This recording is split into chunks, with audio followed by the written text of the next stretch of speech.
Getting 1% better every day for a year makes you 37 times better. Getting 1% worse makes you functionally zero. You've heard this math before. It's clean, it's compelling, and for most people it's a trap. The reason this simple formula fails for almost everyone is buried in a part of your brain that literally cannot perceive this kind of progress. This system is designed to keep you safe, to keep you efficient, to keep you exactly where you are. And chances are, it's quietly convincing you to quit on a goal right now, without you even noticing. Your brain has a perception problem. It evolved to understand linear cause and effect. You throw a rock, it hits a tree. You eat food, you feel full. The feedback is immediate and proportional. But the math of 1% is exponential. It's sneaky. For the first few weeks, even months, the curve of your progress is so flat it's indistinguishable from zero. You put in the work, you show up every day, and the needle doesn't move. This chasm between the effort you're investing and the results you can see is called the valley of disappointment, and it feels like failure. Imagine planting a Chinese bamboo shoot. You water it every single day. For the first year, nothing happens.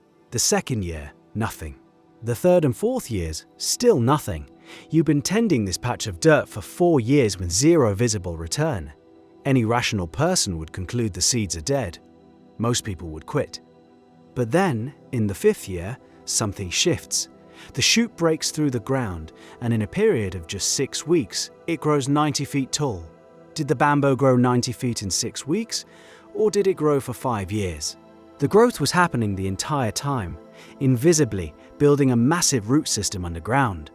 Your brain, however, only registers the part it can see. It dismisses the 5 years of foundation building as wasted time. This is what it feels like to be in the valley. Your effort is building a root system, but all you see is empty dirt. Your brain, in its quest for efficiency, flags this activity as a waste of energy and resources. It starts whispering that you should stop, that it isn't working. And the truly difficult part? From its perspective, based on the visible data, the brain is right. The brain isn't just misreading the data, though. It's actively fighting against the process itself. And the reason is hidden in the cold physics of how any system changes. Every stable system, from a chemical reaction to your morning routine, is protected by a wall of inertia. To change it requires a huge initial burst of force. Scientists call this activation energy. Think of a massive heavy flywheel. That first push is grueling. You strain with all your might, and it barely moves a millimeter. The second push is just as hard. The third, the same. You are expending enormous energy for almost no visible movement. This is the activation energy phase. You are paying the full price of effort, but the system is absorbing almost all of it just to overcome its own resistance to change. Your old habits, your environment, your existing neural wiring, this is your personal flywheel. It wants to stay still. The first 30 days of any new, difficult habit are almost pure activation cost. You are sore from the gym. Your brain hurts from learning a new language. You feel awkward practicing a new social skill. You're getting all of the pain and none of the reward. The rewards only arrive after the flywheel has started to turn. Once momentum is established, small pushes can keep it going, even accelerate it. But most people judge the entire journey based on the brutal physics of that first push. They stand in front of the motionless flywheel, exhausted after 3 attempts, and conclude the task is impossible. They are paying an upfront, invisible cost. And because it's invisible, they quit seconds before the first rotation completes. The people who break through aren't using some superhuman willpower. They've just changed the unit of measurement. They've stopped looking at the flywheel. They're looking at something else entirely. The people who survive the valley and push through the activation cost have performed a subtle mental shift. They have detached their sense of progress from the outcome. Instead, they attach it to their identity. The goal is reframed. The objective is to lose 20 pounds. That's an outcome. The new objective is to become the kind of person who never misses a workout.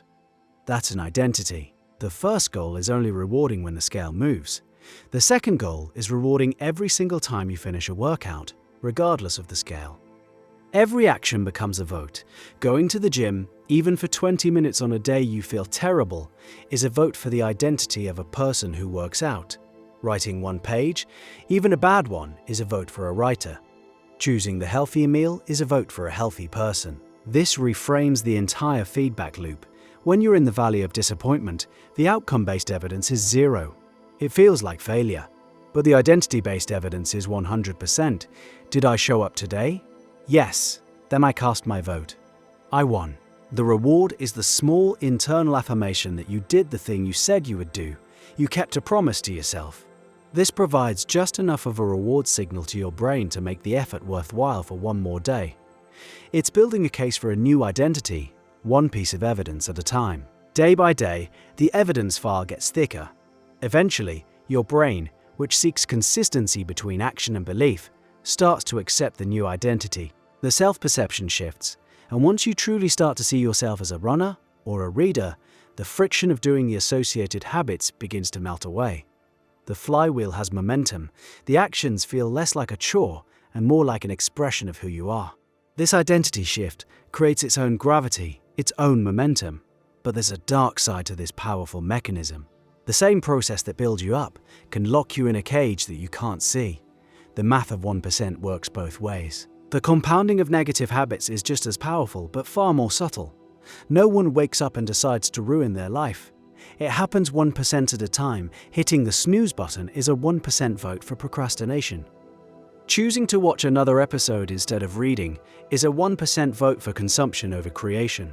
Making a small excuse is a 1% vote for a person who lacks discipline. Each individual action is trivial. It's meaningless on its own. It's just a donut. It's just 10 more minutes of scrolling. But these votes compound. They build an identity just as surely as the positive ones do. This is the invisible gravity of the status quo. Every day you fail to take a positive 1% action, you are casting a default vote for staying the same. You are getting 1% better at being exactly who you are. Stagnation is an active process. It requires daily reinforcement. Think of an ocean liner leaving port. If its rudder is off by a single degree, for the first few hours, it's barely off course. You could swim the distance. After a day, the gap is noticeable but correctable. But after a month at sea, that 1-degree error has landed the ship in a completely different country. Most lives are on a 1-degree error course. A tiny, imperceptible drift, compounded over a decade, results in a destination you never would have chosen. You have seen this. The friend from college who was full of fire and ambition, 10 years later, they're in the same job, complaining about the same problems, their fire reduced to a pilot light. It wasn't one catastrophic failure. It was 10,000 tiny surrenders. A daily 1% vote for comfort over growth, for later over now.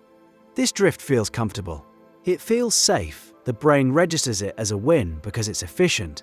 It avoids the activation energy of change. But this slow, comfortable drift leads to the most dangerous trap of all. Something researchers call the plateau of latent potential. This is the final test, the place where you've pushed through the initial valley.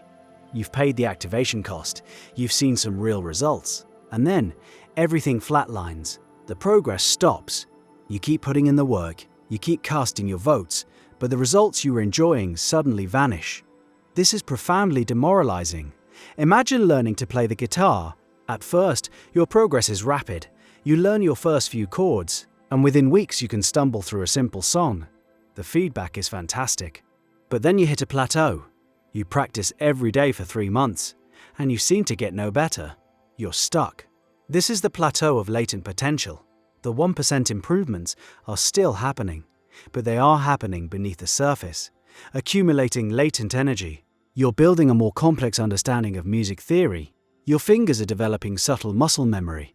Your ear is getting better at distinguishing notes. It's the bamboo building its root system. A breakthrough is quietly being assembled underground, but from the surface, it looks like you've hit your genetic limit. Quitting on the plateau is the most tragic failure. You've done 90% of the work.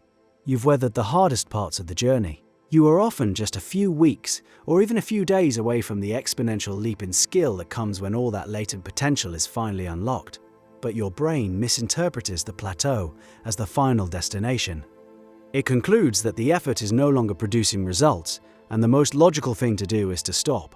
The feeling is one of futility, but the plateau is the price of admission to the next level. It's the sign that you're attempting something genuinely difficult. It's the period of consolidation before the next wave of growth. The challenge is to keep watering the dirt when there is no sign of a sprout. The real skill, The one that separates everyone is the ability to stay on the path during the plateaus. It's the willingness to keep showing up, to keep casting votes for your identity, when you are receiving zero external validation. It's falling in love with the process itself. It's finding satisfaction in the work, in the act of pushing the flywheel, without being addicted to seeing it move. The work becomes the reward. The identity becomes the prize. The 1% rule is a lens. It reveals that the life you have right now is the compounded result of every tiny choice you've made for the last decade. That person in the mirror is the sum total of thousands of 1% votes you have already cast. That's a sobering calculation. But it also holds the key. The person you will be in 1 year, or in 10, is being decided by the vote you cast today. The ballot box is open. It's been open this whole time. And this same compounding logic explains why catastrophic failures almost never have a single cause, which is a different kind of